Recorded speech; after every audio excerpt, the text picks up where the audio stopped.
దేశవ్యాప్తంగా ఉత్కంఠ రేపిన ఢిల్లీ ఎలక్షన్స్లో ఈరోజు ఫలితాలు వచ్చేసాయి. ఈ సమయంలో ఈ ఎలక్షన్ ఫలితాలు వచ్చిన తర్వాత మెజార్టీలు అనుకున్నట్టుగానే బీజేపీకి వచ్చేసాయి.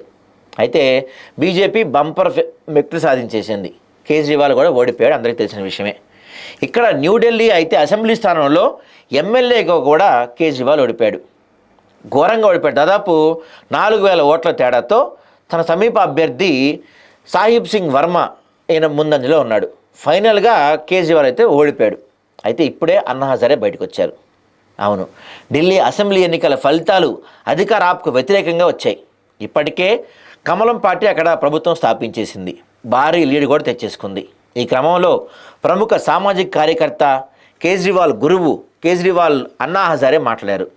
అధికార దాహంతోనే కేజ్రీవాల్ ఓడిపోయారు. ఇదే సమయంలో అధికారంలోకి వచ్చిన తర్వాత కేజ్రీవాల్పై అనేక అవినీతి ఆరోపణలు వచ్చాయి. లిక్కర్ స్కామ్లో అతడు అప్రదిష్ట పాలేడని అన్నా హజారే సంచలన వ్యాఖ్యలు చేశారు.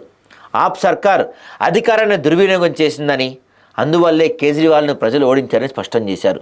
ఈ సందర్భంగా ఒక అభ్యర్థి స్వచ్ఛమైన ప్రవర్తన, స్పష్టమైన ఆలోచన, త్యాగస్ఫూర్తి, నిందారహిత జీవితం కలిగి ఉండాలని తాను ఎల్లప్పుడూ చెబుతానని చెప్పిన అన్నా హజారే ఈ లక్షణాలే ఓటర్ల విశ్వాసాన్ని పొందుతాయని, దీనిపై అరవింద్ కేజ్రీవాల్కు తాను సలహాలు సూచనలు చేసినా అతడు వినలేదని చెప్పారు. చివరికి మద్యం విధానాలకు అతడు ప్రాధాన్యత ఇచ్చాడని, డబ్బు, అధికారం అరవింద్ కేజ్రీవాల్ను తినేశానని అన్నా హజారే సంచలన వ్యాఖ్యలు చేశారు.